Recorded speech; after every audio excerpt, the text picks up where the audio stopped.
Good evening, YouTube. Dutyron back here again with another video. I am a retired New York City police detective talking about New York City crime throughout the country. And tonight we're talking about a horrific murder-suicide that happened up in Harlem on Wednesday, just a day ago. And we're going to get into that as soon as we get a couple of people coming on in. So we're going to talk about it immediately. Welcome in, Katie. Thank you for joining. Welcome into the live. Guys, if you don't mind, please share it out onto your social media so this way we can get the message out. Hello, Red Lotus. Great to see you. Thanks for joining. What's happening? How's everybody doing? I'll wait for a couple of people to come on in. Hi, Gail. Welcome in. Jess, good to see you. Hi, Janet. How are you? Alma, good to see you. Black Rose, love and respect. I hope you're doing well. Good to see you. Thank you for joining. Hi, Sandy, A7. Good to see you. Chris in the building. Kathy from Texas. Kitty Cat in the house. Thank you for joining. Great to see you guys. Thank you. I'm going to share. Hi, Bridget. Bridget, I got a horror story tonight. So anybody that's squeamish, that is a little bit sensitive or even just slightly sensitive to this type of stuff, I would say just you can politely bow out. I wouldn't even hold you responsible because this is a doozy, guys. This is a doozy. We're going to talk about it, and I'm not going to really hold anything back because this is a case of domestic violence gone wrong. Early this afternoon, I didn't have a lot of information. Erin, John Smith, thank you for joining. Thank you for coming in, guys. So please invite onto social media, share the broadcast out. I'm going to do that real quick right now, and then we are going to just dive right into it. We're going to dive right into it. Thank you so much, Red Lotus, for that. Thank you to my moderators and all the people who are in the chat doing their thing with moderation. So thank you so much for that. Bridget, I want to see if I can add. Hold on a second. 2 seconds. Manitoba, Canada, welcome in. Thank you for joining. So let me share real quick, guys. Let me just do a quick share. So this is a case out of New York City. My police department has handled this case. Crime scene has already processed the crime scene evidence, and we're going to go into it. Just give me 2 seconds, guys. Just give me 2.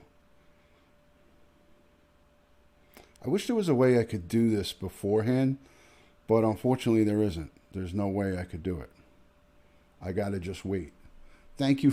She shared it 3 ways. Good to see you. Hi, Radical Life. Thank you for joining. Terry Scotch is in the building. Alabama. Welcome in, Alabama. Thank you. Hi, Vicky. How are you? Welcome in from Missouri. Great to see you. I hope the audio is good. Lisa Gibbons, thank you so much for joining. So I'm going to share right now. Let me not skip the ads. I'm letting my ad play on my own video. I'm going to share it on a community post. I see you. See me. Welcome in. Thank you for joining.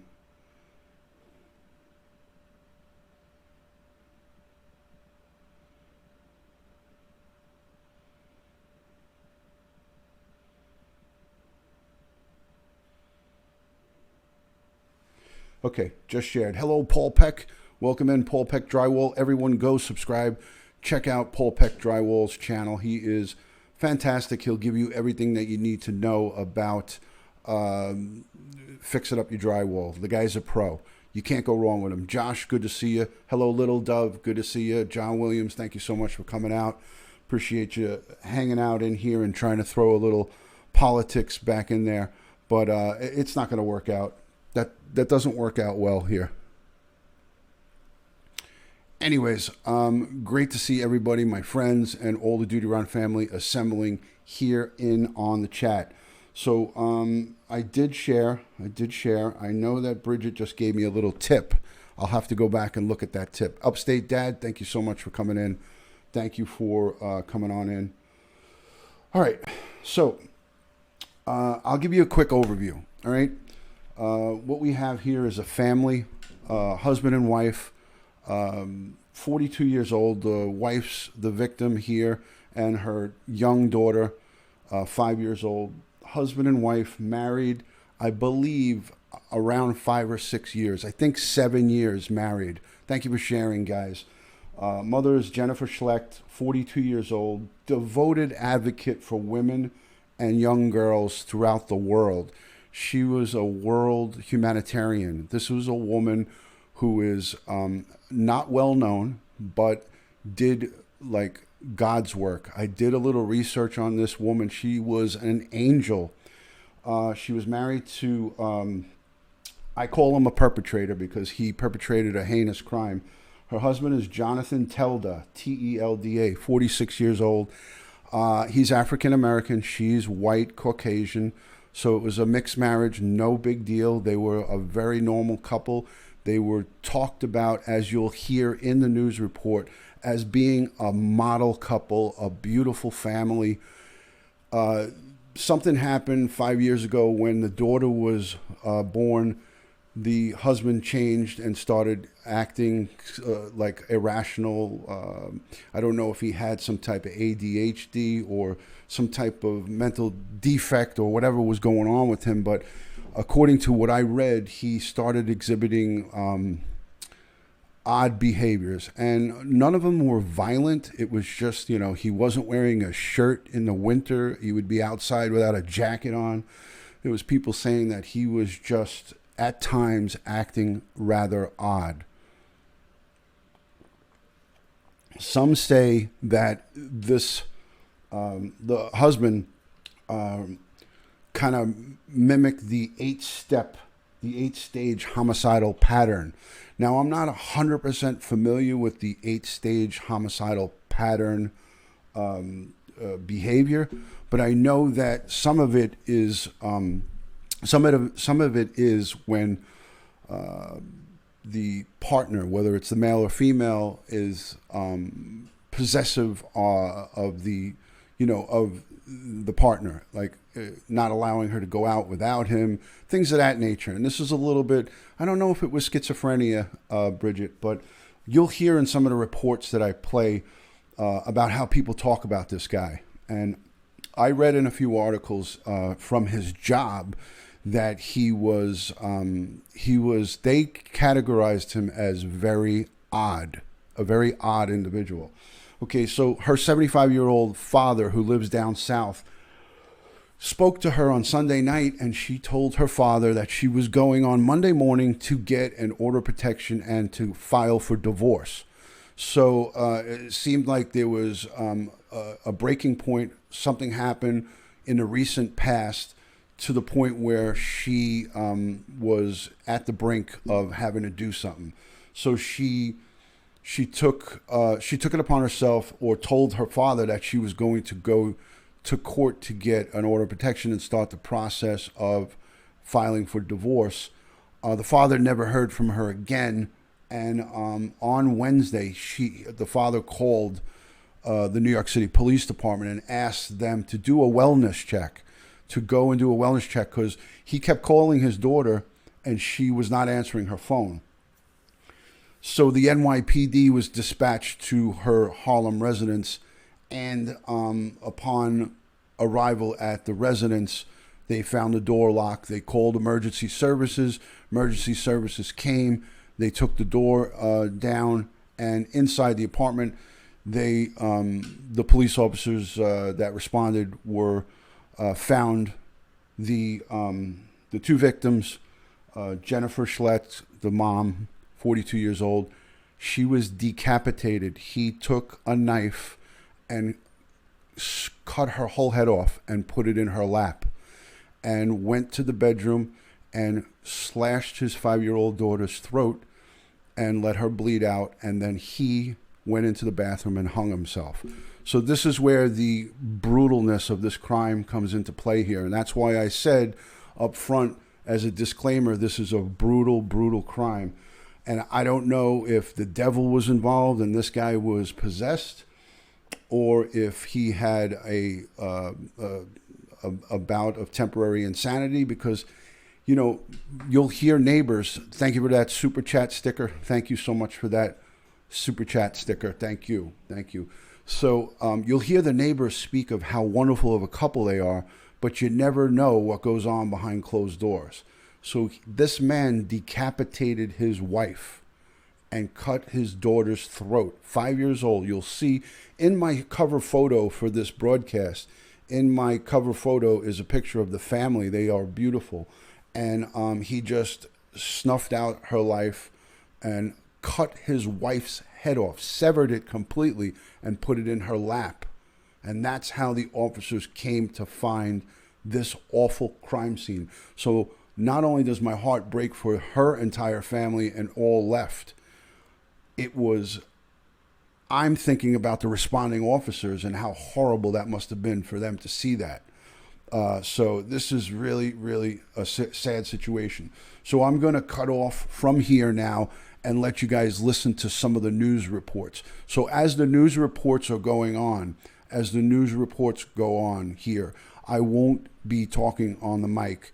So if you guys watch the news report, get a little bit of background on this family. And it is so disturbing to me because of all of the things that everyone was saying about how wonderful a couple these people are. Welcome in, Yolfa. Thank you so much for joining. Appreciate you coming on in. This is in Harlem in Manhattan. I have the exact address, but I'm not going to put it out there. But it is in Harlem in New York. So let me just cut to it. Barbara Smith, thank you so much for the sticker. I love those Super Chat stickers. Thank you for the $4 Super Chat, Barbara Smith. Those stickers I love them. They are awesome. So let me break to the news report so you guys can see what we're talking about here.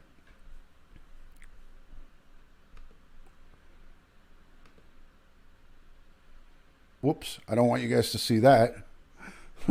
Here's a report.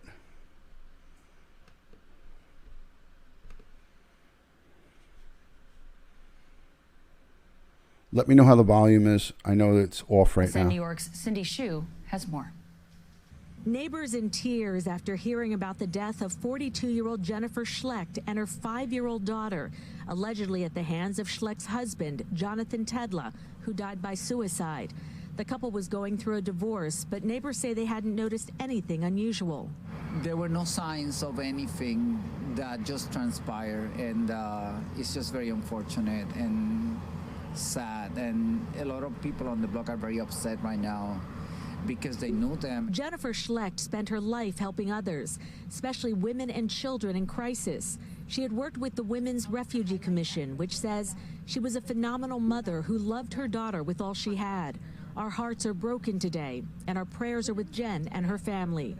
From the United Nations Foundation, FP 2020, we will all remember her for her life and the thousands of lives she enriched, rather than the horrible way she died. We are utterly devastated.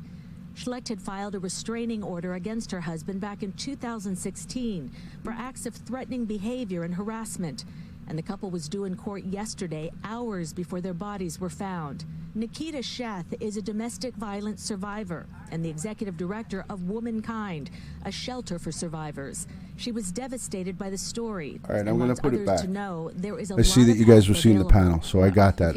I had walked away for a minute. Life, right? So let me put it back. Facing that moment, to really know that you're not alone and to be able to recognize that there is hope and that organizations and individuals like us are there to lean on.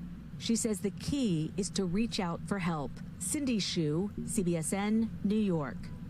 Former New York City Mayor and billionaire Michael Bloomberg says he is opening the door.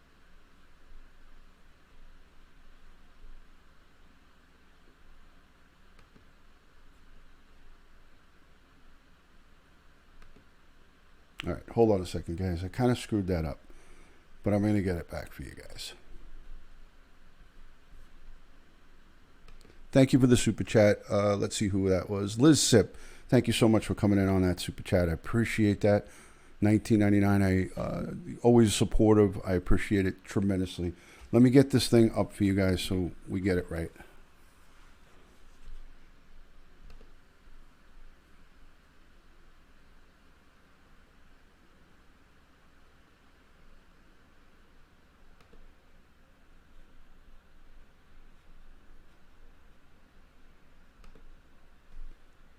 All right, there we go. Sorry about that, guys. Are mourning a mother who spent her life saving others. CBSN New York's Cindy Hsu has more. Neighbors in tears after hearing about the death of 42-year-old Jennifer Schlecht and her 5-year-old daughter, allegedly at the hands of Schlecht's husband, Jonathan Tedla, who died by suicide. The couple was going through a divorce, but neighbors say they hadn't noticed anything unusual.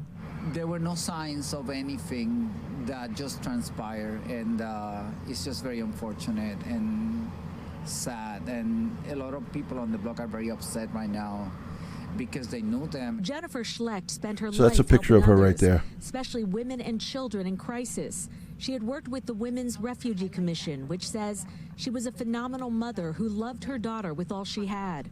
Our hearts are broken today, and our prayers are with Jen and her family. From the United Nations Foundation, FP 2020, we will all remember her for her life and the thousands of lives she enriched, rather than the horrible way she died. We are utterly devastated.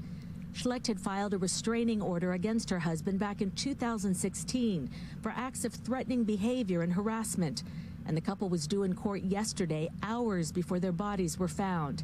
Nikita Sheth is a domestic violence survivor and the executive director of Womankind, a shelter for survivors. She was devastated by the story and wants others to know there is a lot of help available. What often feels like the hardest moment of someone's life, right? That darkness, when you're facing that moment, to really know that you're not alone and to be able to recognize that there is hope and that organizations and individuals like us are there to lean on.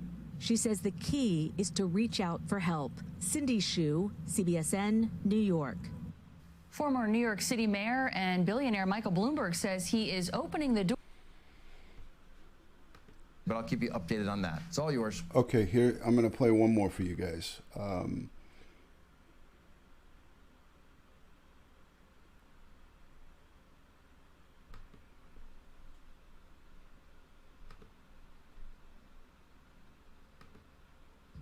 Neighbors and friends describe them as a beautiful, almost perfect family, but something horrible went on behind closed doors. Police say 46-year-old Jonathan Tedla decapitated his wife, Jennifer Schlecht, slit the throat of their 5-year-old daughter, and killed himself inside their West This is the beautiful family. 121st Street home. And she would be with the kid. They would be together. You know, regular, normal family, nothing unusual, nothing that would make you think that there was something, you know, amiss. Heartbroken over the tragedy on their block, many neighbors were seen weeping. Police say Schlecht was trying to divorce her husband and that the couple was supposed to appear in court Wednesday but didn't show up. After not hearing from Schlecht, her family contacted police. Officers found the family dead inside their brownstone apartment. They said Tedla had hanged himself. Very well, you know, educated, and I just don't know what happened. I'm just shocked. The daughter sits on a stool playing with her phone. I would never have guessed that was a situation. Detectives went in and out of the home Thursday. At one point, they hauled away several pieces of computer equipment. Schlecht was 42 years old and spent most of her professional life working on women's issues, most recently with Family Planning 2020, a global humanitarian organization dedicated to helping women. I'm Jennifer Schlecht, and I'm with FP 2020. I've recently joined as the Senior Advisor for Emergency Preparedness and Response. People around here on 121st Street say Tedla was known for always exercising, and he often carried his little girl around with a big smile on his face. This guy, jogging all the time, healthy, happy guy, incredible. I mean, high spirits all the time, always smiling. I'm just speechless, man. I would speak to him all the time. He was a very happy-go-lucky guy, but look so deceiving. In Harlem, Dean Meminger, New York 1.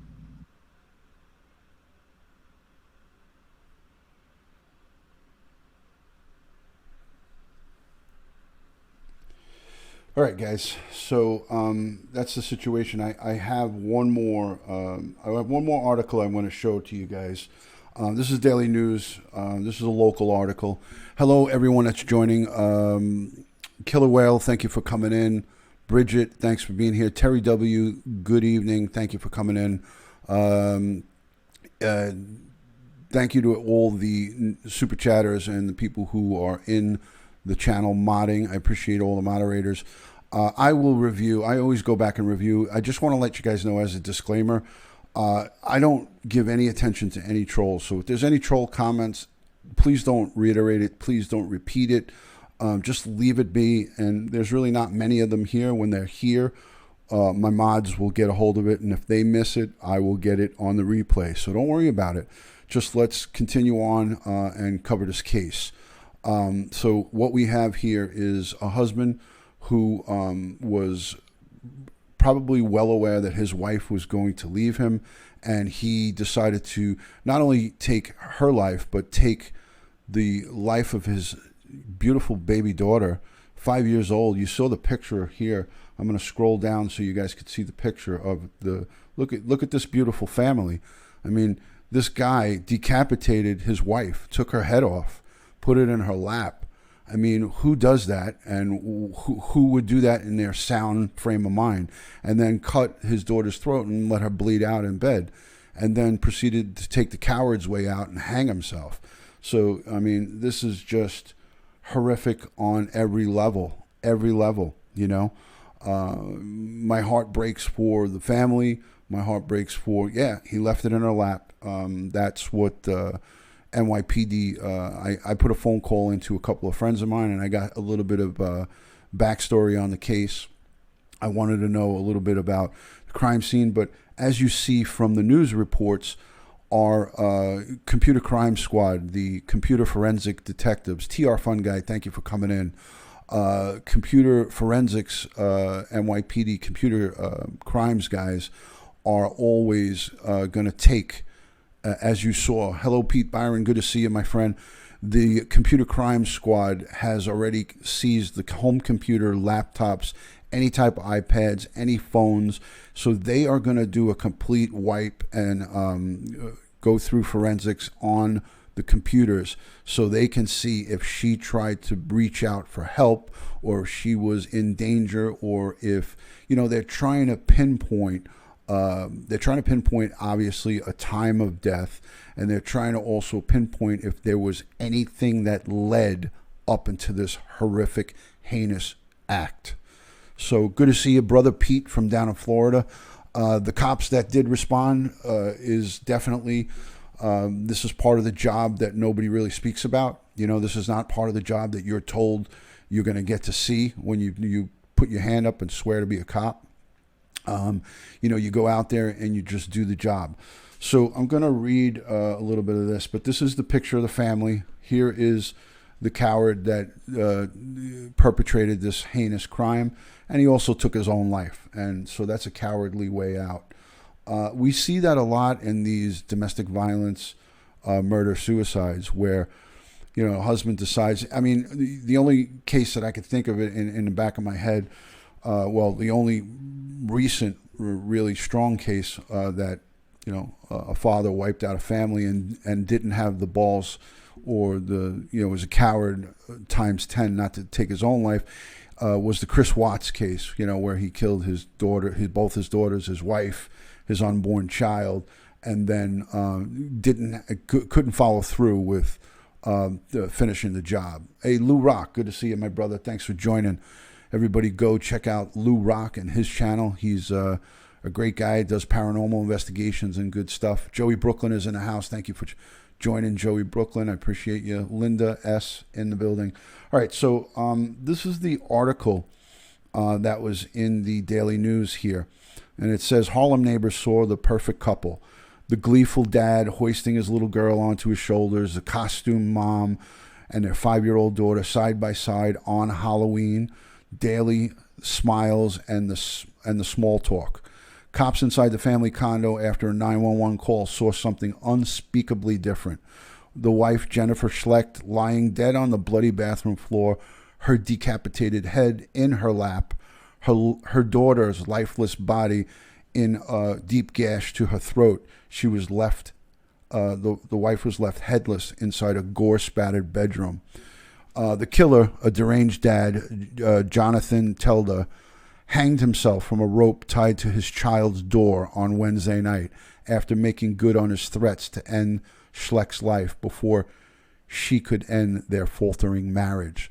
So apparently he did put a threat out to her that he was not going to let her get away with. you know, separating their marriage, and he followed through with what he said he was going to do.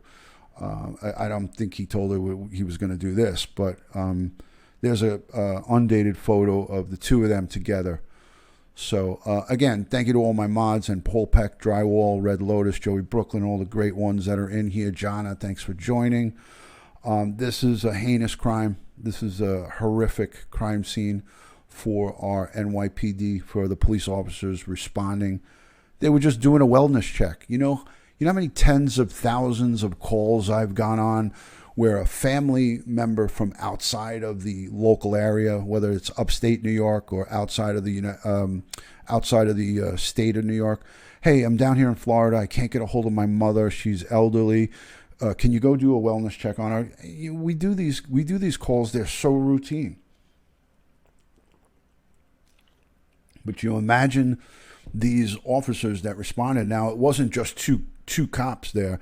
There was more, because emergency services had to come, and the door had to get taken.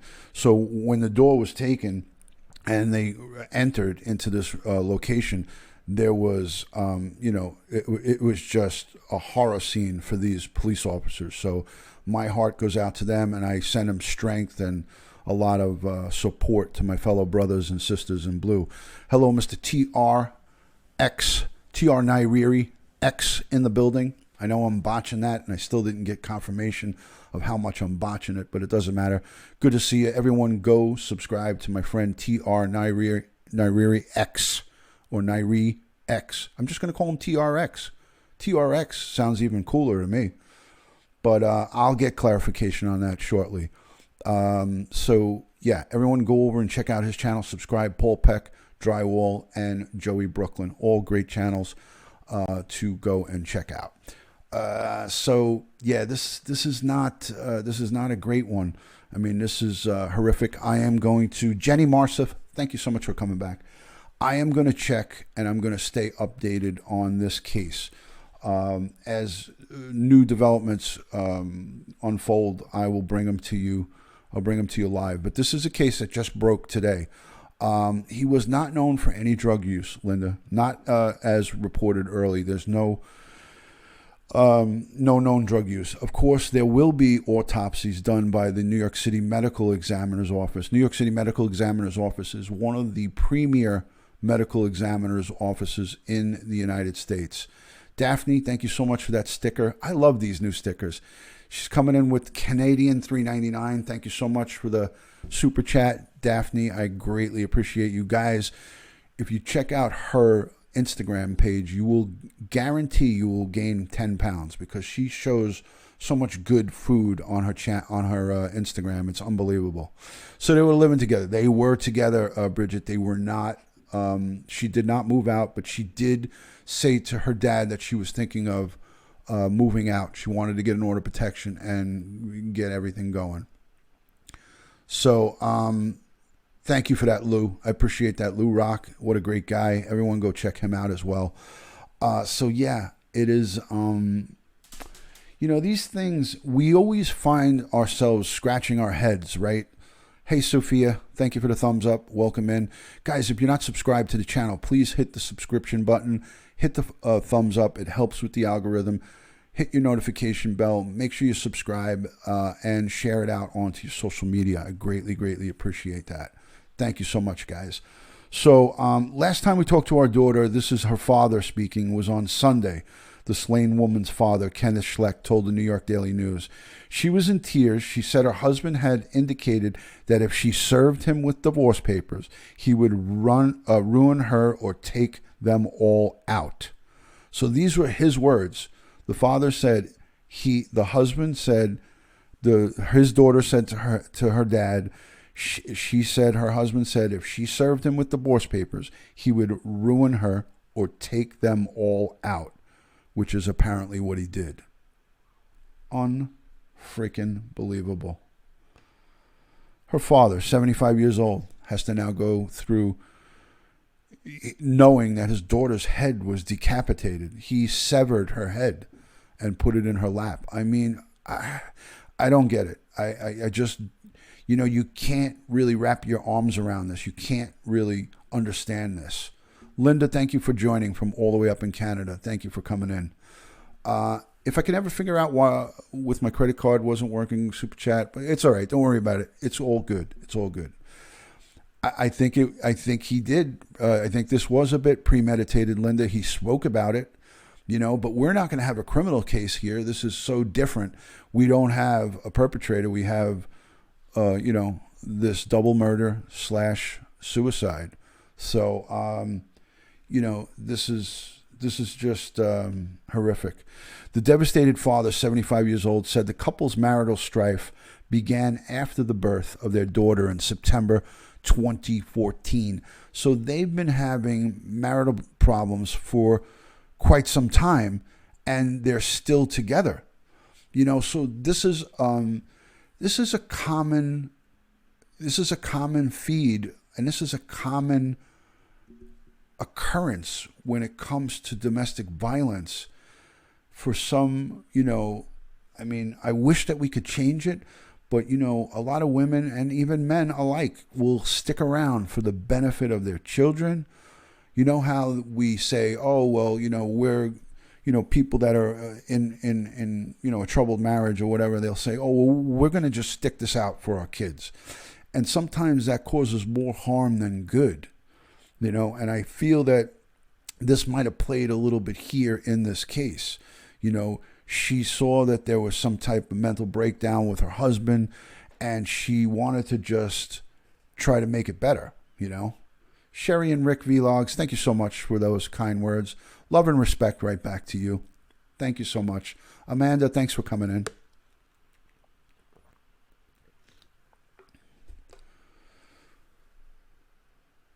So,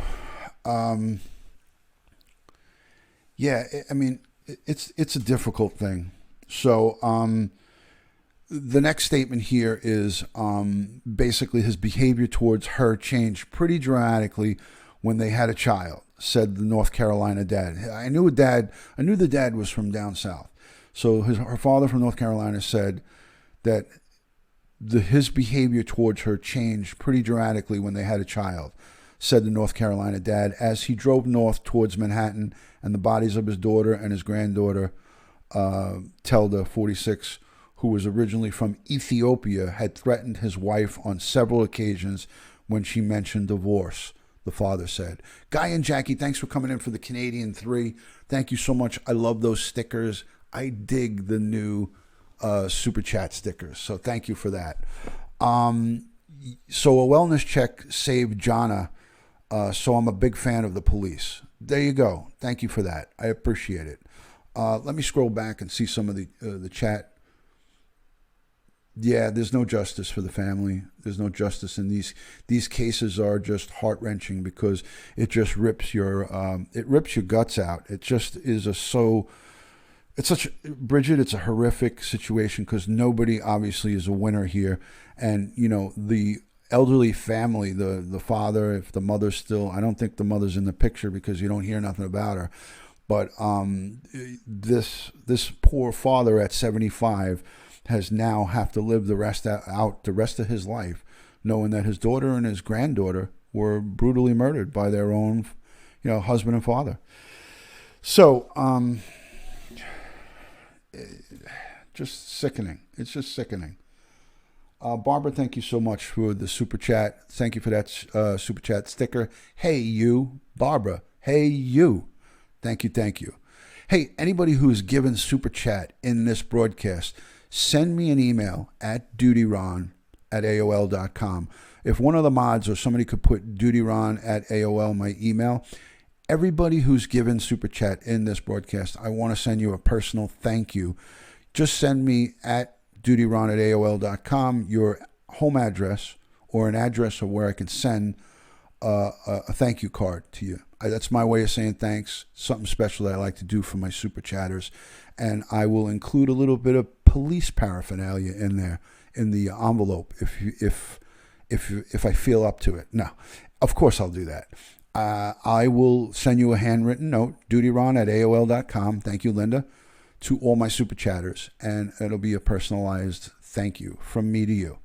I don't care where you are in the world. I'll send it to anywhere. All right, so let's continue with this, guys. Let's continue with it. Okay, so Jennifer didn't want to pull her husband away from her child. So here we go, guys. Here we go. Jenny Angel, thank you so much. Love and respect to you. The father said, but Jennifer didn't want to pull her husband away from the child, and the couple stayed together even as the relationship continued to sour and the wife struggled with her choice. Finally deciding, too late, that she needed to get away, says her father. Kenneth Schlecht and his son spent much of Wednesday trying to contact Jennifer, 42, a former Peace Corps member currently working for the United Nations Foundation on an international emergency responses. She was determined to obtain an order of protection that day after her effort a day earlier was thwarted by the election day closings of the city's courts, according to her dad. So she tried on Tuesday to go and get an order of protection and go down to the courts, but everything was closed on election day. So thank you, Ruben. Thank you so much for that. I appreciate it. Thank you for the 69 thumbs up. Let's try to make it 70. But she never made it before the judge, according to a court spokesman, and never contacted her nervous family. Police summons by a 911 call from her worried brother arrived at the third-floor home at 9:18 p.m. last night. 9:18, they went New York time on the East Coast.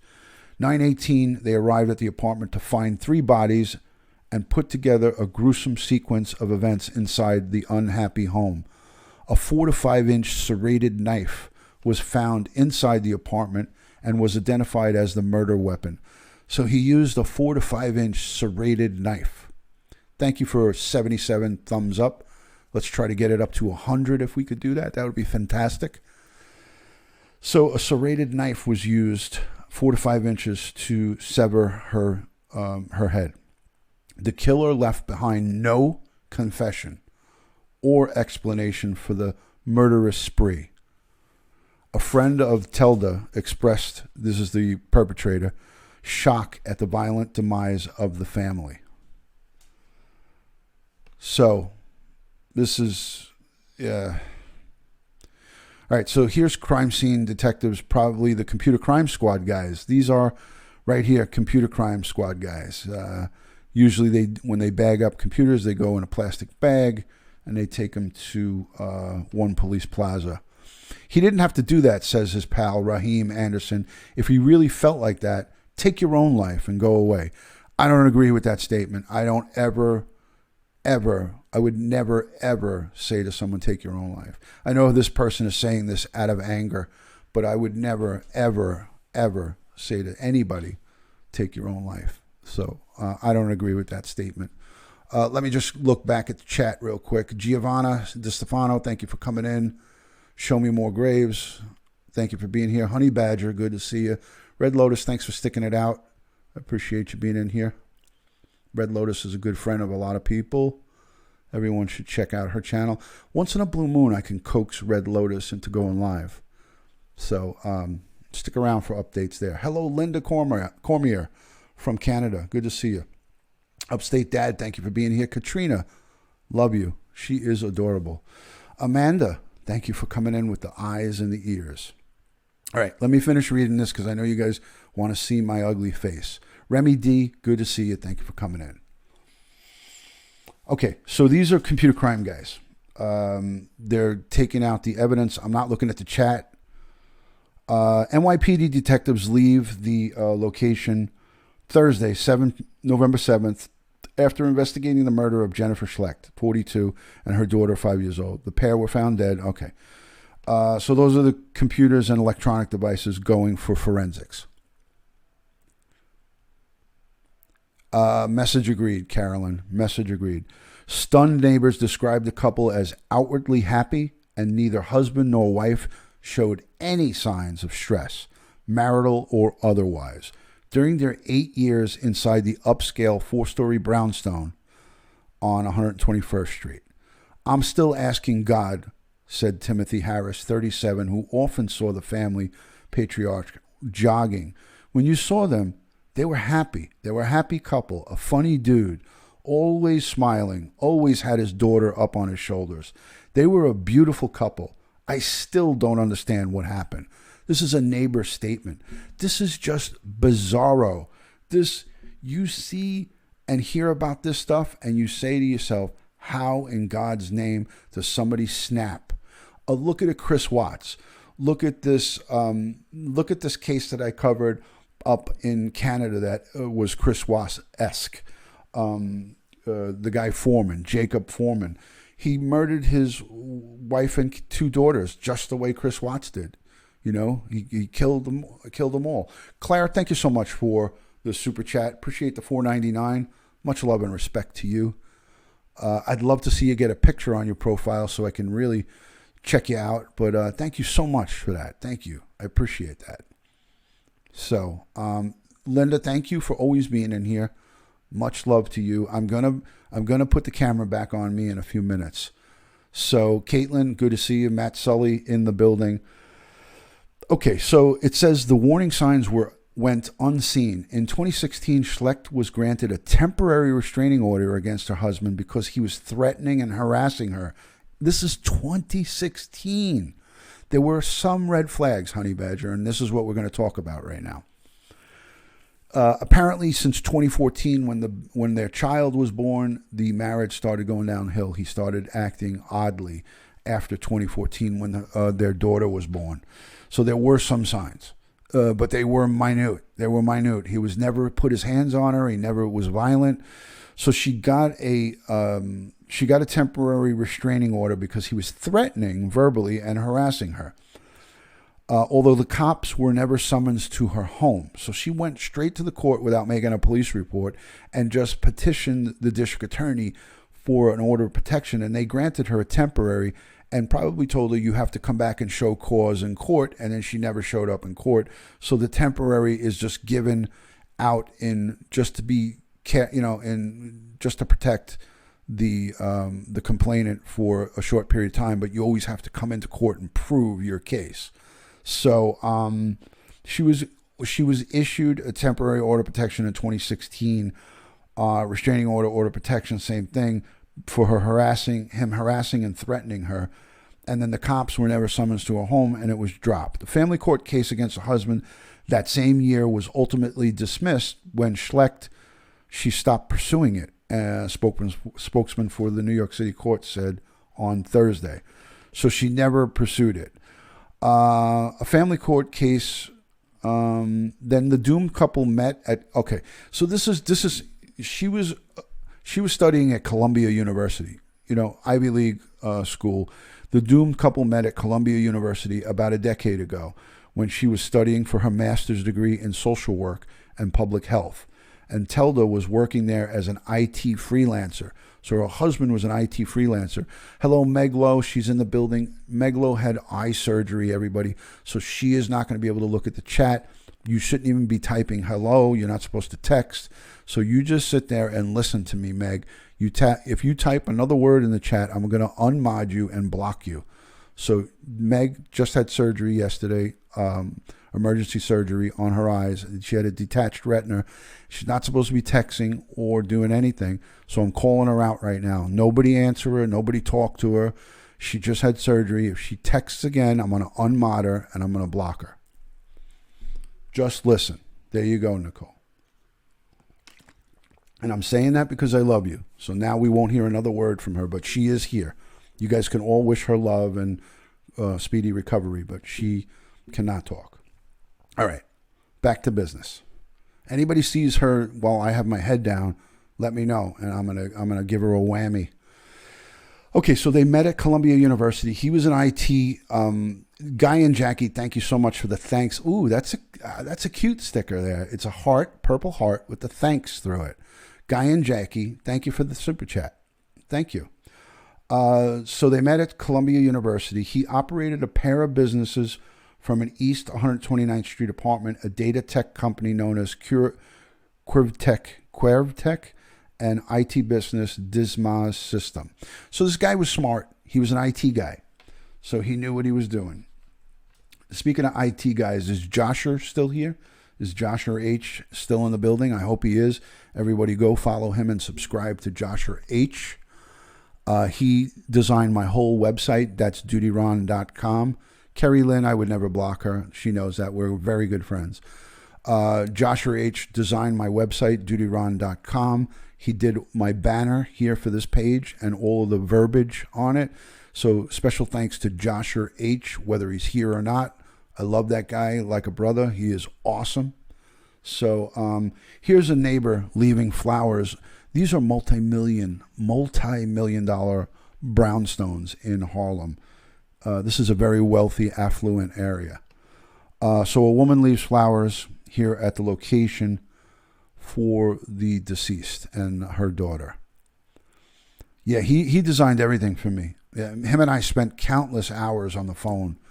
And he was also instrumental in guiding me to the Premiere Live uploads. The premieres, I didn't even know about them, and he told me about them when I had my little timeout.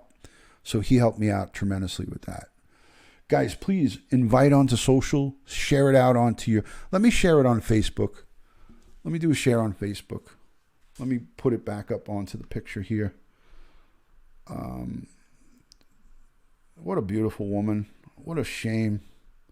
I almost want to cut the father's picture out, but look at the daughter. This is heartbreaking, guys.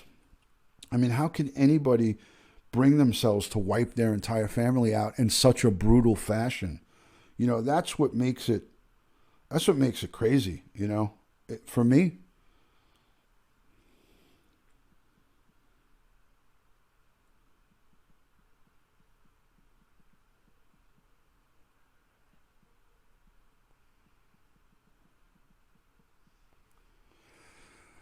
Has anybody, yeah, look at her, Bridget. It's just gut-wrenching.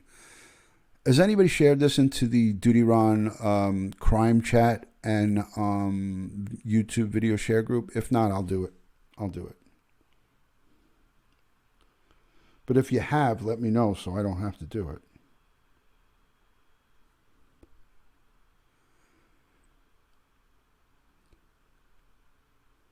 Yeah, it might just be a bad picture. You know, but we know that he is crazy.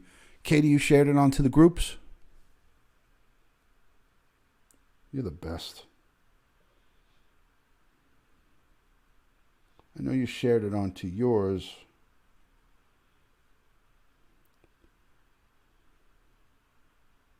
No, nobody shared it in here. I'm in the crime chat, so I'm sharing it there. Katie, you shared it into our groups?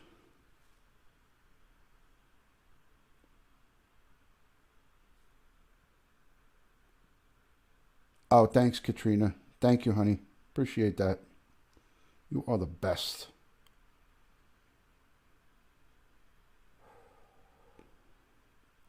I have 57 Facebook friends requests. I think I'm a little behind on catching up. I got to try to catch up with this. 57 friends requests. I'm a little bit behind, guys, so don't get mad at me.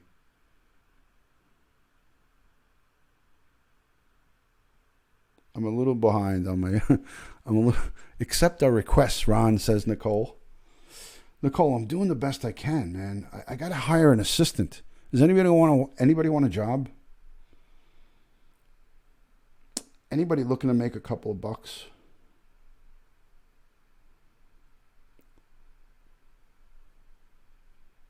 All right.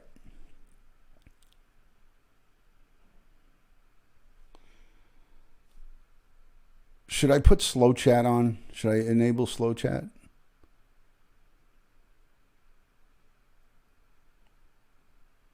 I got a job, or else I'd say yes, says Nicole. You're funny. Kathy from Texas says, I want a job. Red Lotus, you're a nurse. You can't help me. You have a full-time job. You can't. Cut it out. 94 thumbs up. Oh, let's make it to 100. You think we could do it?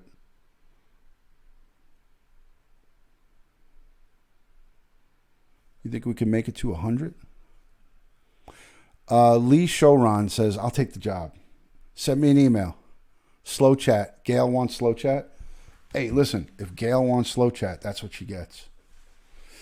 I keep forgetting to join the crime group. Okay. I'll let you in right after the broadcast is over. You already offered it to me, Dutyron. Didn't you forget? Aaron, but we never worked out the specifics. Sass Mary, thank you for coming in. I haven't seen you in a while. All right, so let me finish the reading here. Let me finish this reading. All right, so this is them happier days here. Okay, so we have already, just to recap, this is a murder-suicide. Husband severed his wife's head. He cut her head off with a 4 to 5 inch serrated knife. He placed her head in her lap and then cut his daughter's throat, slashed his 5-year-old daughter's throat, and then hung himself in the bathroom. So that's the recap for all of you joining. And that's what we're going over right now. This happened last night in Harlem. We don't know the actual time of occurrence. So I wrote down in my notes that anytime between Sunday, November 3rd, and Wednesday, November 6th, this crime could have happened anytime in between that. Love you right back, Jonna. So it could have happened anytime between Sunday and Wednesday. We made it to 100. Thank you. Our next goal is 120. Let's see if we can get to 120. All right, okay, this is what I want to show you. All right, guys. So this is from the neighbors. He's a very nice guy. Shocked neighbor Patricia Brodin, 40, said of Telda, I used to see him all the time taking his daughter to school. Why did he snap like this? These are the questions that we get. Bridget, thank you so much. Bridget Parker. Guys, just an FYI, Bridget Parker from over in the Australia, from down under, she is a premier crime broadcaster. Bridget Parker is a woman that you want to go subscribe to. I want you guys to all go and check out. Don't leave my live stream now, but go over to Bridget Parker's channel and hit that subscribe button. You won't regret it. I am going to have her up on a panel with me. I don't do that. I'm not a panel guy, but I'm going to do some crime cases where I collaborate with Bridget, and I hope that all of the Dutyron family listens to what I tell you, because I give you guys good, valid information. She is a 100% go. She's a 100% go.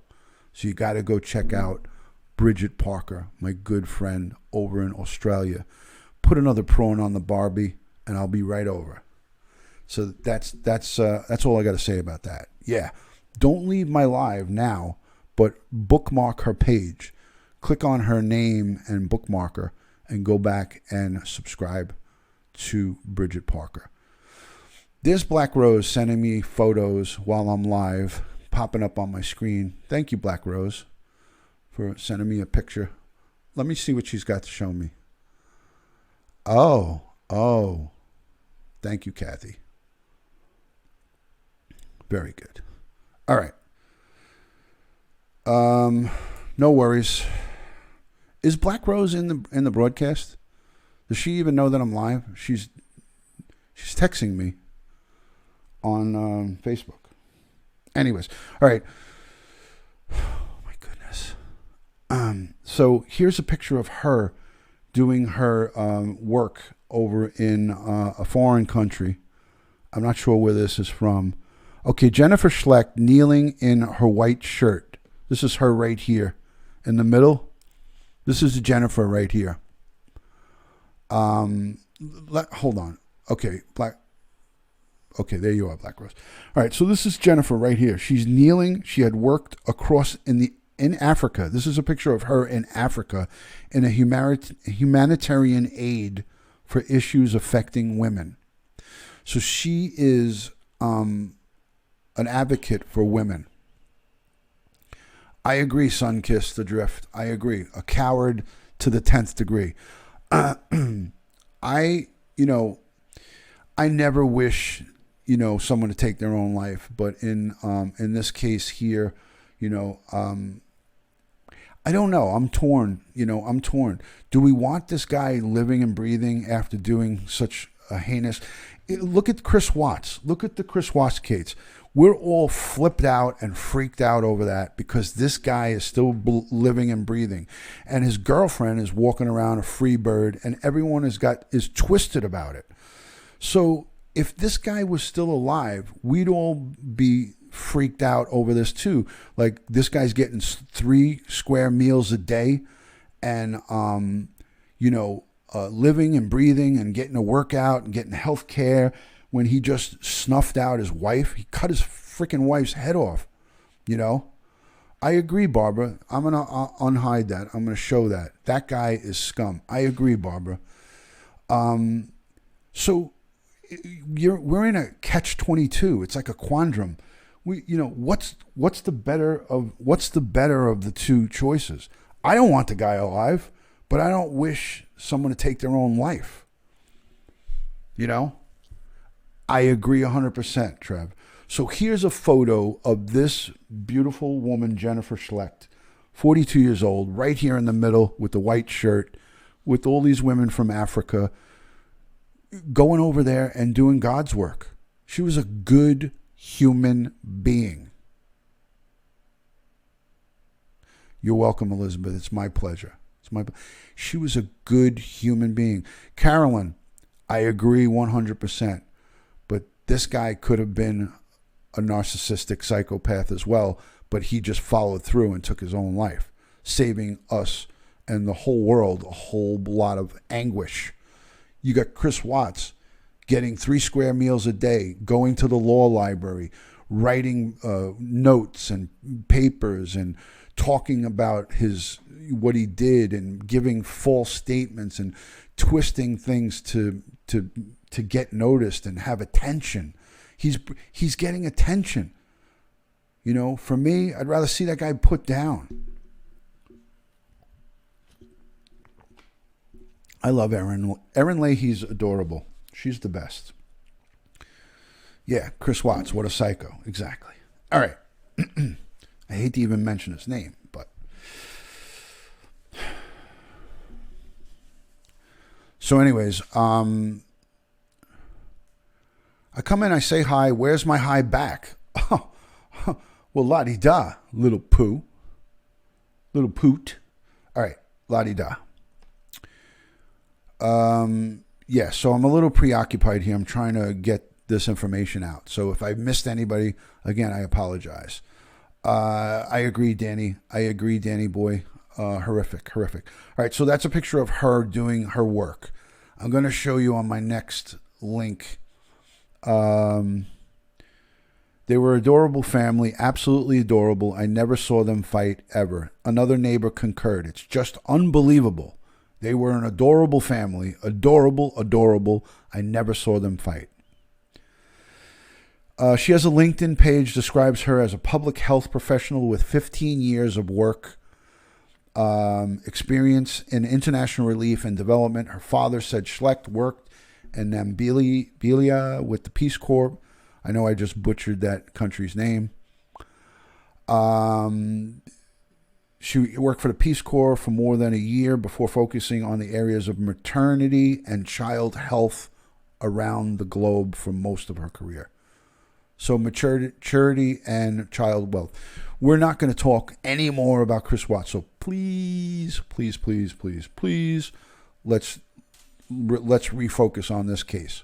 We're talking about Jennifer Schlecht, who was decapitated by her husband and her daughter throat slit. So let's just forget about. I'm sorry I even brought up Chris Watts. It just makes everybody go crazy. So please, in the chat, respect it. And I'm just asking nicely. No, I'm not going to ask again. No more Chris Watts. And I apologize for bringing it up. Anyways, so her colleagues at the United Nations Foundation, her colleagues, which was founded in 1998 by entrepreneur Ted Turner. She worked for Ted Turner to support and help implement United Nations initiatives and causes, released a statement Thursday mourning Jennifer. I did, Kerry Lynn. You must have missed it. Don't harass anyone in the chat, please. Please. Please. 105 on the likes. Thank you, Healthy Living. Thank you. Okay, so she was a leader in the field of family planning and humanitarian response, and she chose to work from New York so she could have more time with her darling daughter. She delightedly telling us about her daughter's first day at kindergarten and the clothes she picked out all by herself to wear to school. In addition to being an adoring mother, her contribution to the lives of women and girls who were living in crisis situations has been extraordinary. We are utterly devastated. That's a statement from the UN Foundation, which she worked for. I'm going to show you guys a quick tweet from them. Here's her Facebook page. Oh, you can't get to Facebook. I was able to see it earlier, but they must have shut it down. Oh, wow. I was on this before I went live when I was doing my research, guys. Hey, is this mic a little too loud? Should I lower it? Is the mic a little too loud? I can't even get on her Facebook page. They must have shut it down.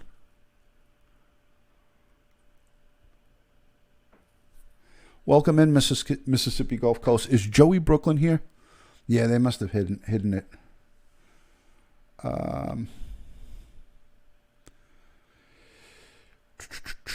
So this is the FP 2020, the Family Planning 2020. The sound is good. Okay, no problem. No problem. Thank you, Urban. Thank you, Linda. Thank you, Jonna. Aaron, thank you, Jonna. Mike seems fine, not too hot. Excellent. Kerry Lynn, just don't worry about it. Just hang out and just chill out in the chat and you're good to go. Thank you, Sophia. Thank you. Excellent. Excellent. Okay, so this is just a remembrance from the Family Planning 2020. She worked for them too. The Facebook page, that sucks because there was some really nice. There was really nice statements to her. This is it here. Oh, here it is. It just loaded. See that? I don't give up. I'm persistent. I don't give up. Thank you for wishing Meglo a quick recovery on her eye. Okay, so this is just all that they're showing. They probably have her Facebook count is just limited, I guess. So we really can't see anything from it.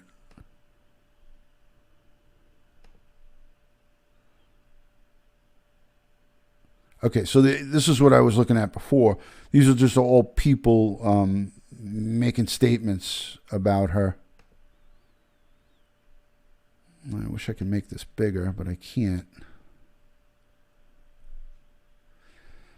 So here she is again in another photo. Oh boy. What one click could do. That was the Amber Geiger case when the judge was hugging her, but somebody made it into a meme with a really nasty looking face. Sorry about that, guys. Oh, okay. Here, this is how we make it big. Oh, that did a lot of good. But this is her leaning down, and it looks like in another country. Guy and Jackie, thank you again for coming in for the good job. I love those super chat stickers. Thank you so much for that. Thank you.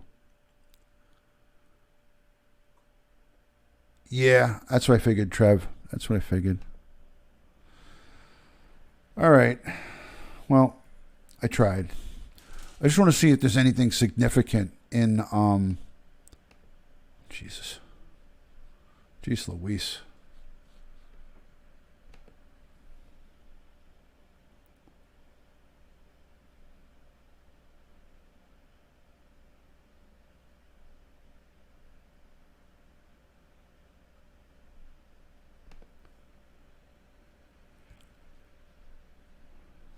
Let's see what else I can come up with here.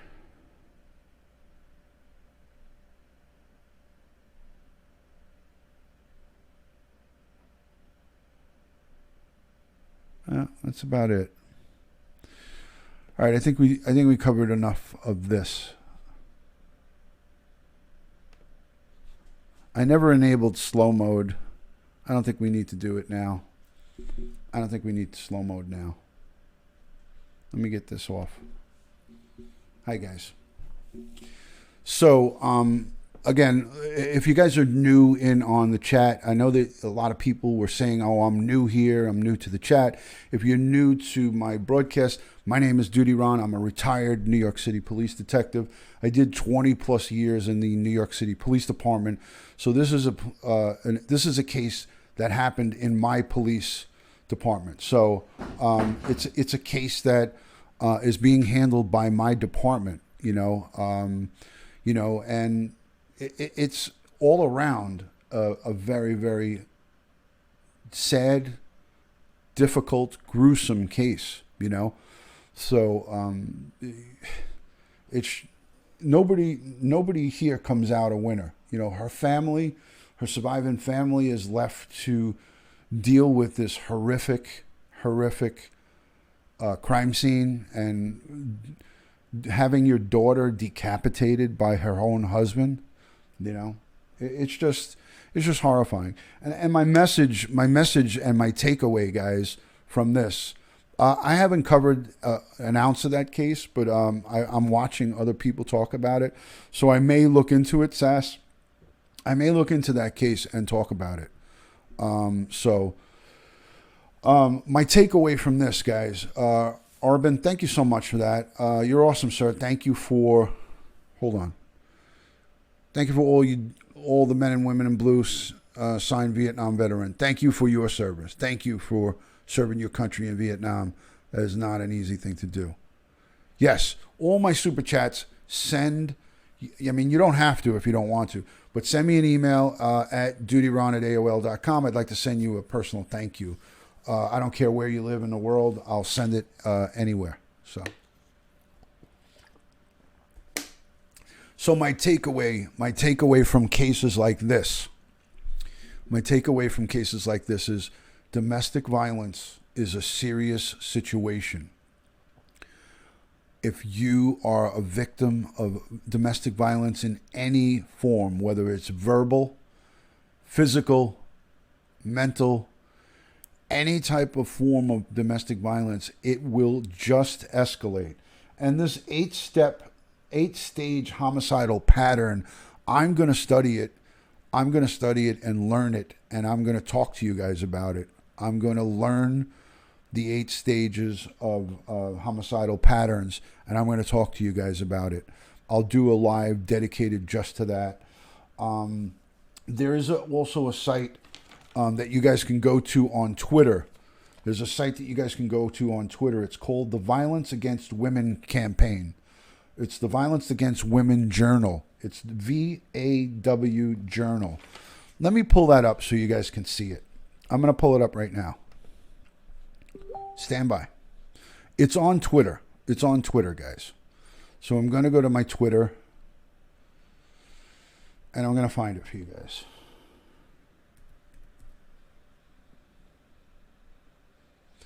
Okay, comes right up. If you go into your Twitter and you type in VAW, it'll come right up. All right, so this is it right here, guys. Hold on. Violence Against Women 25th anniversary. Here's their Twitter feed. This is the page. And I know it's coming up small on my... I'm not looking at the chat right now because I'm trying to... Lee D from up in Canada, thank you for joining. Her and her husband are adorable. I love Lee D. And she spelled it out for me. When I was saying her name wrong, she's like, Ron, it's Lee, L-E-E-D, D-E-E. So thank you for that, Lee D. I was calling her Lighty MC, and she was like, no. She sent me a private message. No, Ron, Lee D. Get it right, dummy. Thank you. All right, so this is the Violence Against Women Twitter page, and I'm sure that they have their own website. Let's see. Here it is. We're having a problem.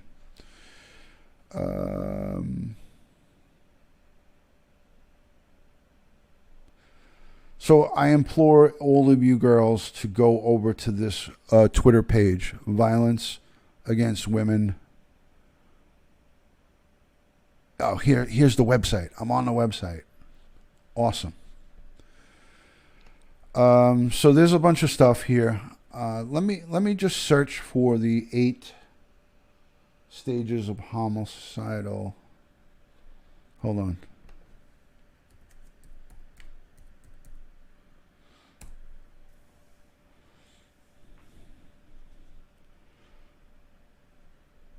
Trying to find the 8 stage homicidal patterns. So there's a lot of information on this site. Training police officers on domestic violence and racism. There's a lot of good things here. I'm going to learn a lot from this. Let me bookmark this right now. I'm going to bookmark it. All right. Let's get back to business. I could tell you, someone just put something in the chat. Was the world always this messed up? The answer is yes. The answer is yes, because I'm going to tell you, I became a police officer in 1991. So I'm going to show you my age right now. Don't call me an old man, but I became a police officer in 1991. And in 1991, the domestic violence and the violence against women and just domestic violence in general was alive and well.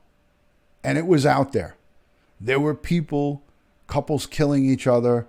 There was, husbands beating wives, wives beating husbands. I made hundreds of domestic violence arrests in my 10 years. Probably close to 500 or so domestic violence arrests. So my answer to that question, because there's some young people in here, there's some younger people in here that don't understand. But I used to get so many domestic violence calls. If I turned on the police radio right now, what you'd hear a lot of is emotionally disturbed people's calls. Thank you, The Pill. Thank you for subscribing. Emotionally disturbed people and domestic violence were the two most common calls. Domestic violence and emotionally disturbed EDPs, emotionally disturbed people. So that was in 1991. We're in 2019, people. That's 28 years ago. I think there's more, there's more of an emphasis, and it's more in the public because don't forget, back in the early 90s, there was no social media. Thank you for subscribing. Anybody that's new, I am a retired New York City police detective. I did 20 plus years in some of the toughest streets in the city of New York. I worked for the largest police department in the world. I am now retired and here talking about police public interaction, crime cases, and everything in between. So please hit the subscribe button. Here is my @Dutyron. This is my website, Dutyron.com. Actually, this isn't my website, but this is at my Dutyron. And everything that you can find out about me or social media-wise is available on my website, Dutyron.com. So back in the 90s, in the early 90s, domestic violence was big, and emotionally disturbed. So I got to tell you, and the things that I saw back in the 90s and into the 2000s, it's still going on.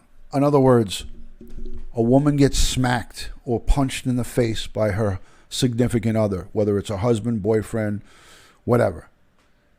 They don't leave, or they leave and then come back. So it's a vicious cycle, and I'm not finding any fault. I'm not saying, anything bad, because there's some type of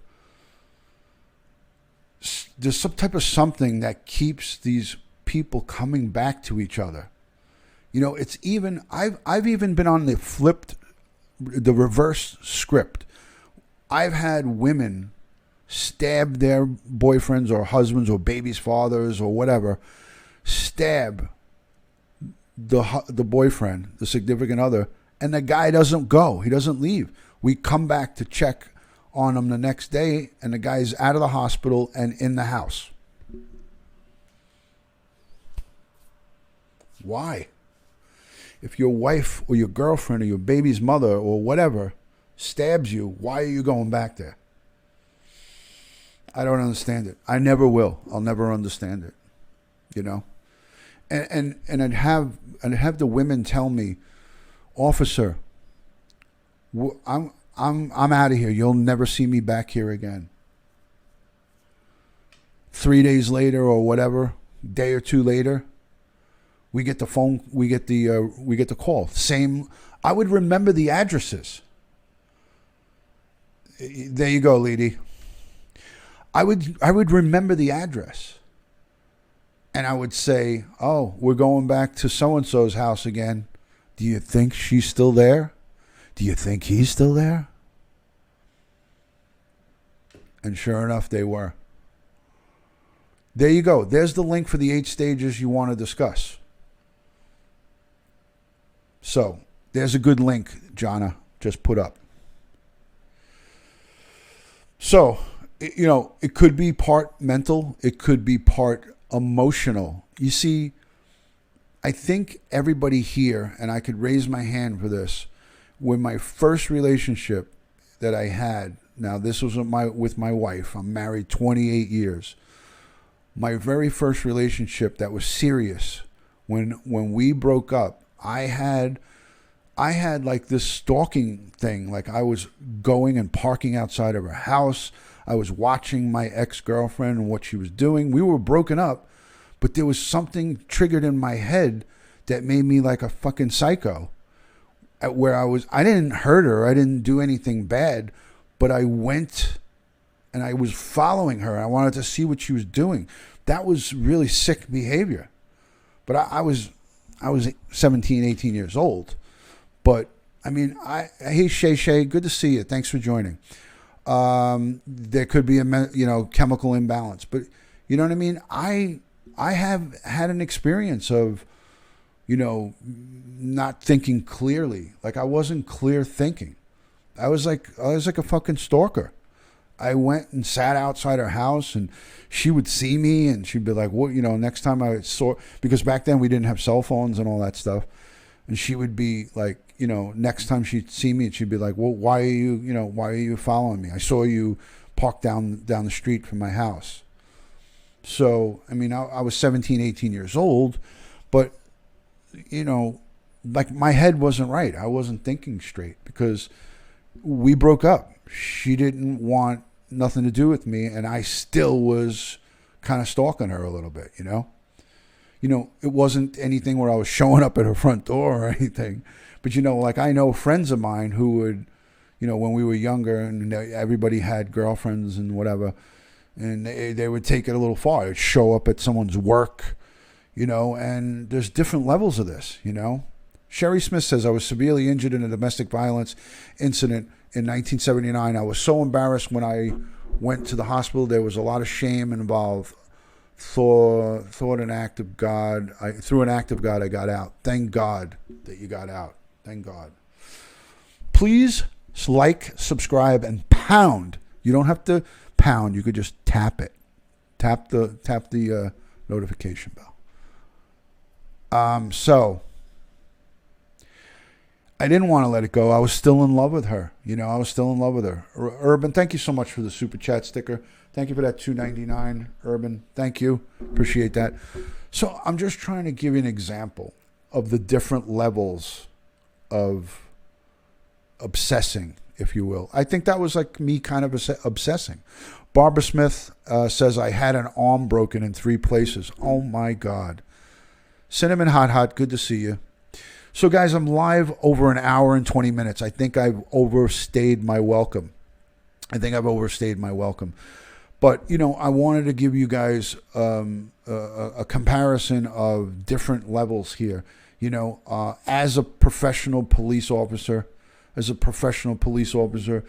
I did see everything from very minimal all the way up to really, really bad. Hey, Mel, how are you? So, yes, I did see domestic violence, homicides. Yes, I was the first officer on the scene. I'll give you guys another little piece of some domestic violence that ended in a homicide that I was involved in.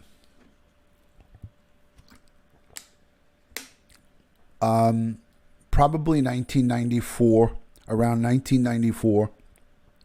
Some of you weren't even born yet, but some of you were. In 1994, I was on patrol, but that day my partner decided to take the day off.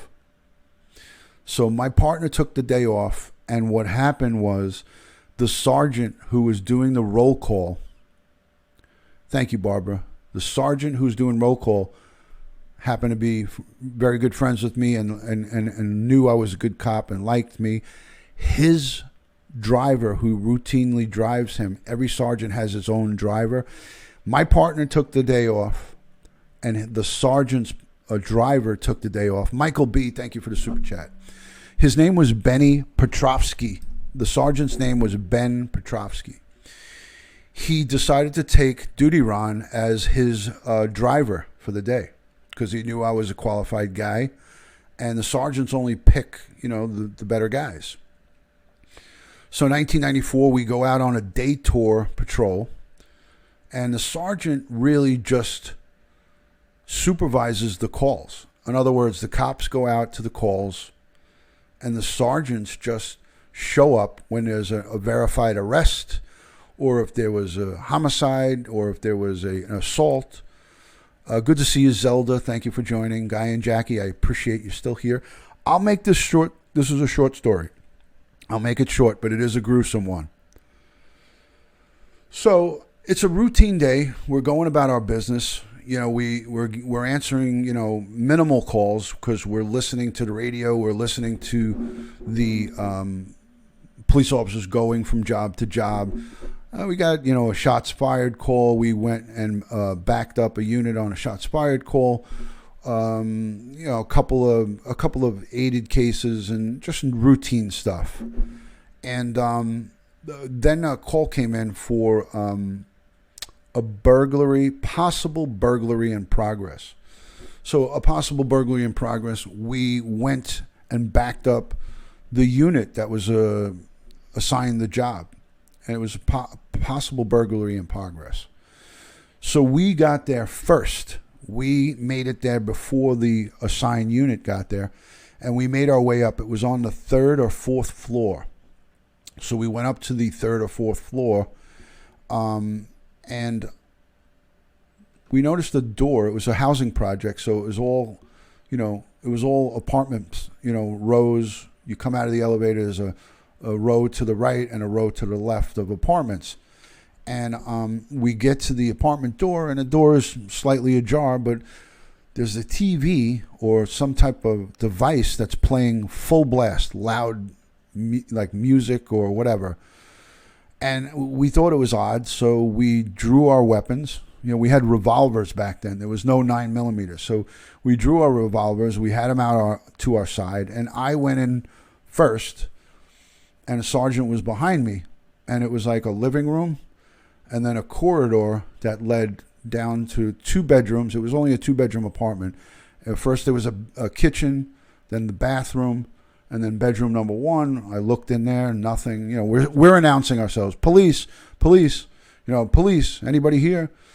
My sergeant lowered the TV, and I get to the 2nd bedroom, and there's a 16-year-old girl with her pants down to her ankles, and she's shot straight through the chest, shot right in center mass, and just over the hot radiator that was blaring hot radiator.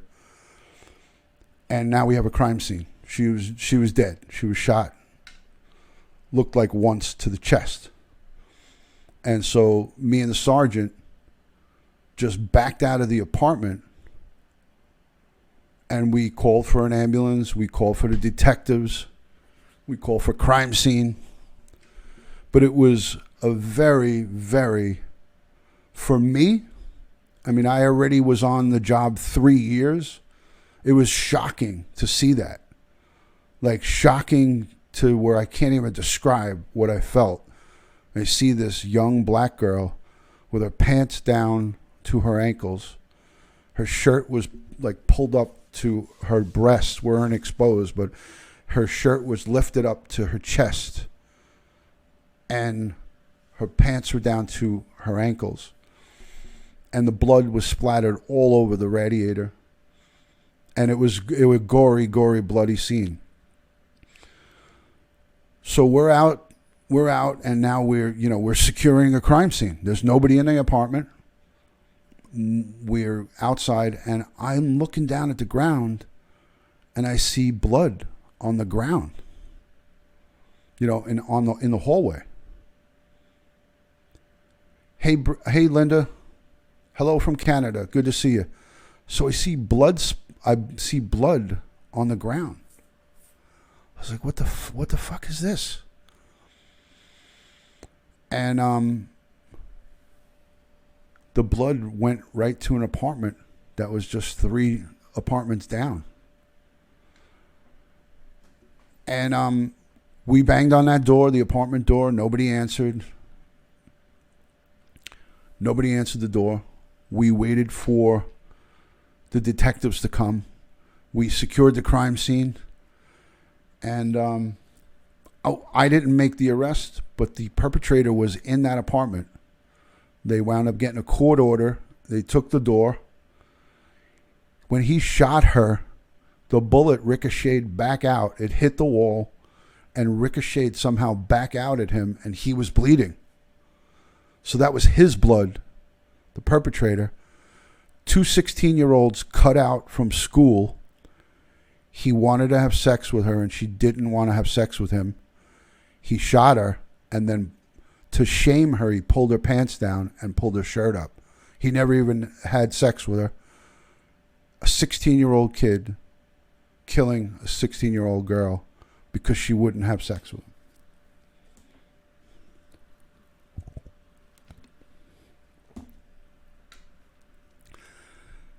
There's my crime story for you guys, coming from a retired police detective.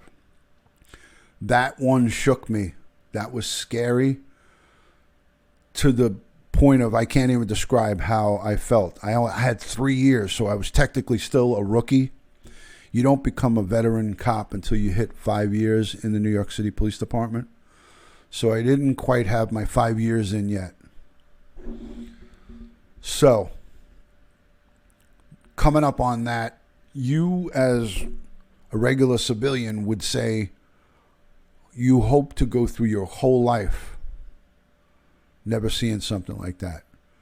And that's just one little story of hundreds of crime scenes that I've seen. Now, when I say hundreds, I'm not exaggerating. Over a 10-year period, and in the very first year, in 1991, you guys could look this up. If you Google how many murders and how many homicides were in the city of New York in 1991, the number will come up 2,200 murders. 2,200, not 220. 2,200 homicides in the city of New York. In my precinct, in my very first year, you're right about that, Joey. I worked in a war zone. In my precinct alone, where I worked as a rookie, my very first year, there was 350 of those 2,200 in New York City. I'm getting it up right now.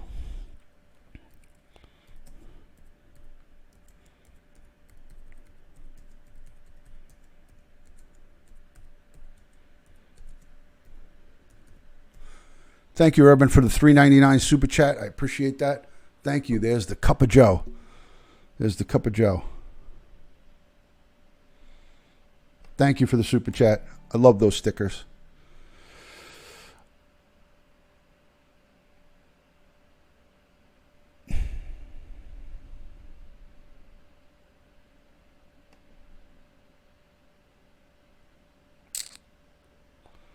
Golly, why can't I?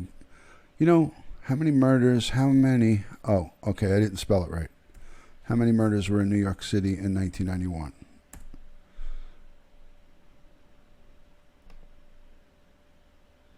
Are you shitting me? Could this be that old that I can't even get a news article? I'm going to go to Wikipedia. I'm going to go to Wikipedia.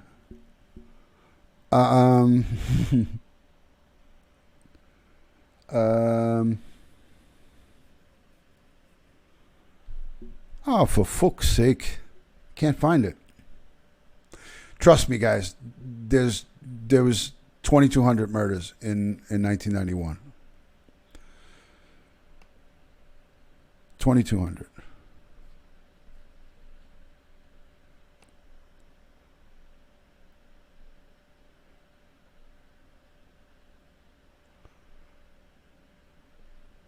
Here we go. I got it. I got it, kids. The World Trade Center was the biggest case that I ever worked on.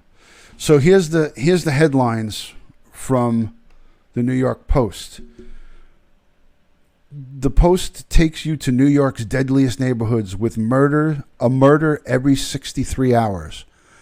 In 1991, there was a murder happening in New York every 63 hours.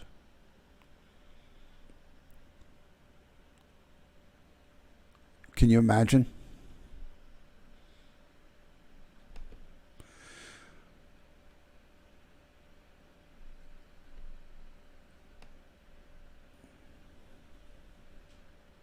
It was 2,200, around 2,200.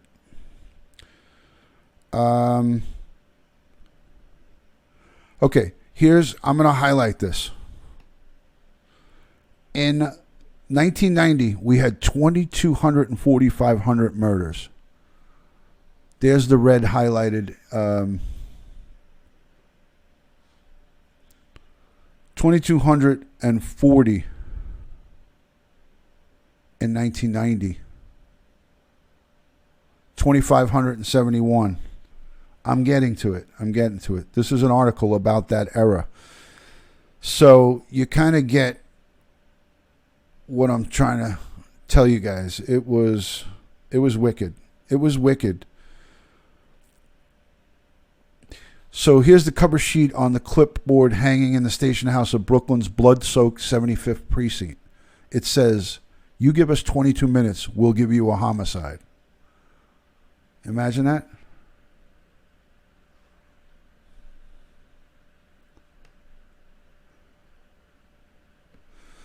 So that's the kind of craziness that I was dealing with as a rookie police officer.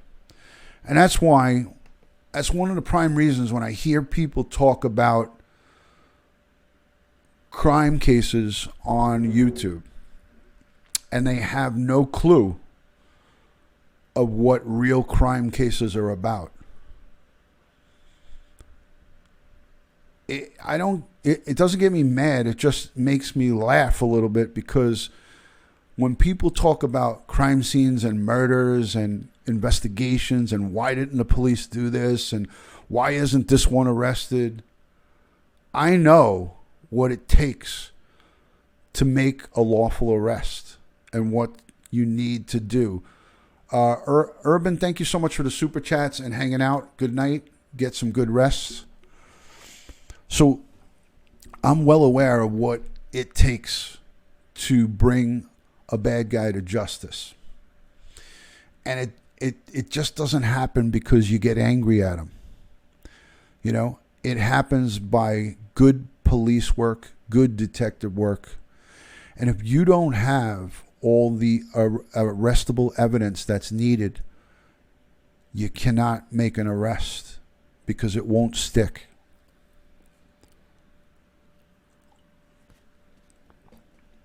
And that's how it goes, you know?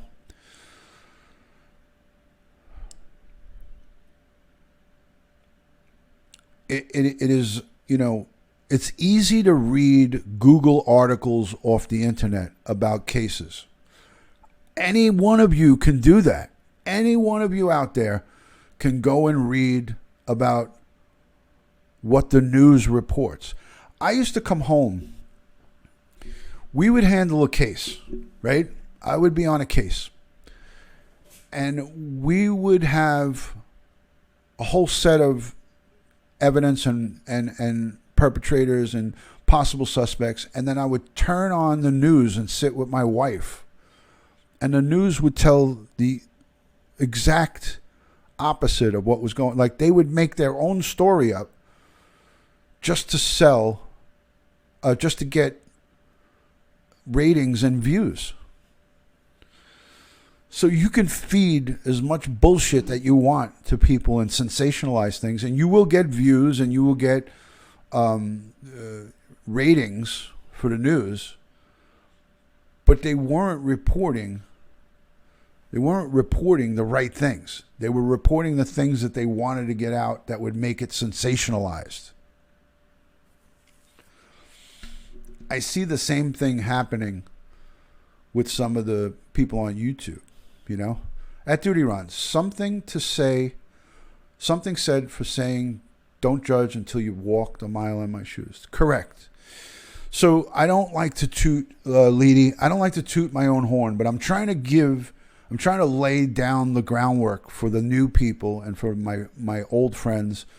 You know, Joey Brooklyn knows what I did. A lot of people here don't know, but I did a live stream today, and one of the cops that I worked with back in the early 90s, a retired Irish detective who lives down in Florida now, he made hundreds of arrests. That kid, now I call him a kid because he was younger than me, but that kid was an active cop, and he came on my live stream today when I went live during the day, and I haven't spoken to him in eight years because we talked after that.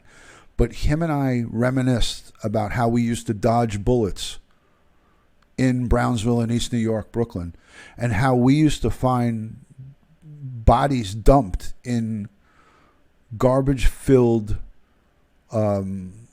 abandoned properties, and we would find people shot on roofs of housing projects left and right. Joey Brooklyn can vouch for this. Thank you so much for hanging. You hung out a long time. Thank you for being in here. I appreciate you coming on in. Thank you so much. Thank you. She's another sweetheart. Laura Ruane, great to see you. Great to see you. I know you've been here for a while too, so thank you. You know, it was. Here's one more story, and then I'm going to go because I got to go to sleep. I got to get up for work tomorrow. Here's another story I'll tell you about a shooting. So, again, this occurred on a day tour, broad daylight in East New York, not in Brownsville. This was in East New York, Brooklyn. The first story I told you about was in the 73rd precinct. The second story is in the 75th. So I was working a day tour with my partner, and a call came in for numerous shots fired with a callback. Shots fired would come in a lot, and there would be no callbacks, you know, no callback number. People would call from payphones, and there would be bogus calls. The people in the neighborhoods where we used to work back in the 90s would used to get a kick out of calling in fake reports to the police, because back in the 90s there was no callback that would show you like where the call was coming from. Now there's caller ID and it comes back. So no, this is in Brooklyn. This is Brooklyn. So we get a call for numerous shots fired with a callback, with callbacks in you know, a callback. So we know it's a good call. So we respond lights and sirens to this numerous shots fired, and it was 1259 Loring. So that's the pink houses. That's one of the notorious pink houses. 75 precinct. 75 precinct.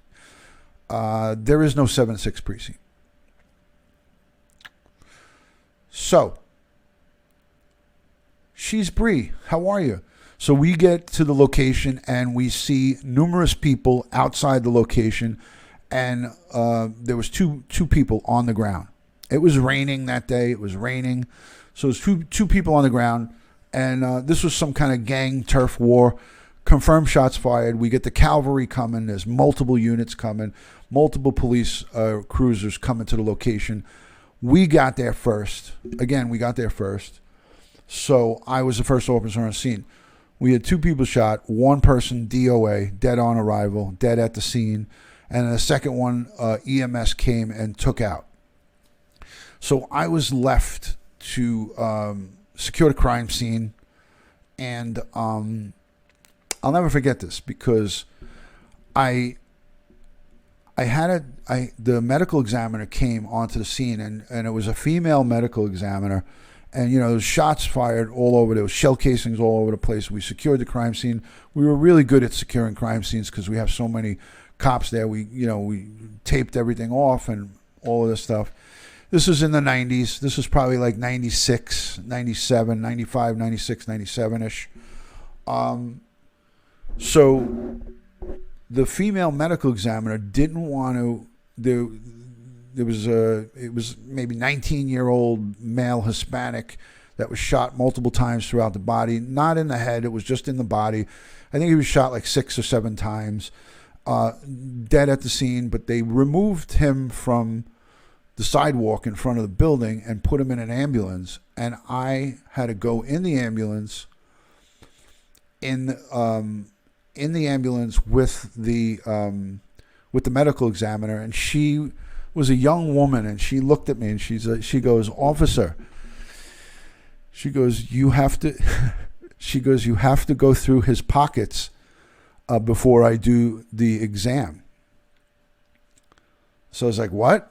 She goes, "Here," and she gives me these thick yellow surgical gloves, and she's like, "You have to go through his pockets and take his personal effects out." And I was like, "This guy's dead." It was one of the first times that I had to really myself put my hands on someone who's he was dead already a while, like at least an hour or so. It was a freaking uncomfortable thing to do, and because it was thick blood in his pockets. It was like thick, gobbed up blood from when he got shot.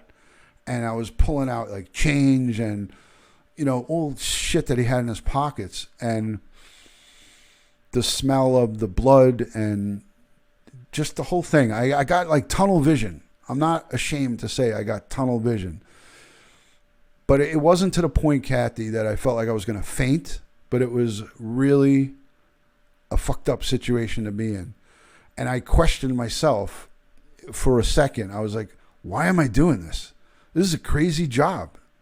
Like, I was already in it for a while. It was like 95-ish or whatever. So I already had, 4 years or so on the job. No, not really, Sass. There was another division that dealt with that. There was the Organized Crime and Control Bureau that dealt with the mob. We didn't deal with them. I never had calls because I worked in a very low income, high crime area. The mob was always in the richer areas. So they weren't in the area. The 106 precinct was South Ozone Park, where John Gotti was. So I never dealt with him. But so I was going through the pockets, so he was laying on the detective. I wasn't a homicide detective. So he was laying on the stretcher, and I just went to his front pockets, and she goes, "All right, you gotta tilt him over a little bit and go through his back pockets." And I was like, I did it, but I was just so creeped out by grabbing the body and pulling him over. And she kind of helped me, and the EMS, the ambulance guy, helped me, but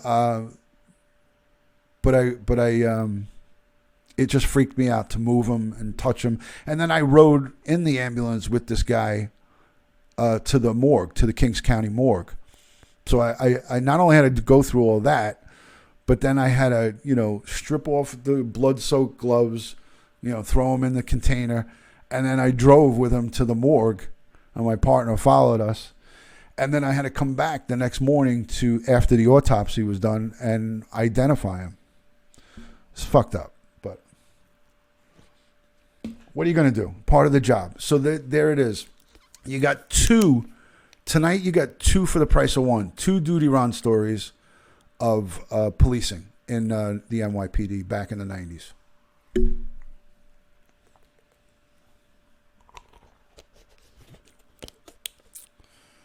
Yeah.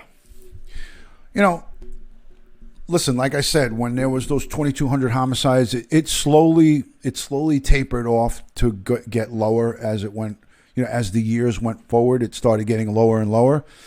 But I remember another time we were in the Cypress houses. We got a call for a possible dead, possible DOA on the top of the, I think it was like 590 Sutter or whatever. It was the Cypress houses, Joey. And thank you. Good night, Linda. Thank you. I adore you as well. Good night. So we got a call for possible DOA on the roof, and it was a decapitated body. It was a head. It was a body without a head, and the head wasn't there. It was just a body without the head, and it was in the middle of the night. That night I was working a midnight, so it was like 1, 2 o'clock in the morning, and we go up onto the roof, and there's a body with the head missing, nowhere to be found. I don't think they ever found the head. Just a body decapitated. So these are some of the things that I dealt with as a police officer. And I could go on, I could probably do a dedicated live on just this stuff. Headless body. Yeah. So that was the norm. That was the norm for what went on in the early 90s, guys. Mahid, welcome in, my good friend from Saudi Arabia. Mahid, salam, my Muslim brothers from across the world. Good to see you. All right, so I got to go. I got to get to sleep, guys. I'm all talked out. I did enough. The Headless Horseman, yes. Did you suffer any PTSD or nightmares from that? No. Thank God. Hold on. And knock on wood. Don't jinx me, Lenny. I have no PTSD. You could talk to Joey Brooklyn, who sat right here at this kitchen table with me and broke bread with me. 100% normal, no problems, nothing. Good night, Bridget. Good night, everybody. Thank you so much for being in here. Make sure you subscribe to the channel if you're new. Follow me on Twitter, Instagram, and Facebook, all one word, Dutyron. Follow me on all social at Dutyron, and check out my website, dutyron.com. And if you haven't shared it on your social media, please do that. Thank you to all my super chatters. Again, everyone who gave super chat, send me an email. I will send you a personalized thank you, a card. I will mail you to your house a personalized thank you. So everyone who gave super chat, email me, dutyron@aol.com. Much love and respect to you guys. Thank you all for thanking me. Thanks to the moderators, my Patreon supporters, everyone who leaves comments, everybody who is kind to each other in the chat. I greatly appreciate you guys. Remember, guys, don't kick somebody when they're down. If somebody's having a bad day, don't be that guy or girl that gives extra grief to somebody. Please, please, please be kind to one another. Giovanna, thank you so much for being in here. Val, artist, thank you for subscribing. God bless you. Be kind to one another, guys. Life is short. If you do something good, it always comes back to you tenfold. So send it out there. Pay it forward. Love and respect from my house to yours. Thank you guys for all spending your time with me. I know that you have other choices. So God bless you guys. Good night to everybody. Talk to you soon. Love from Dutyron.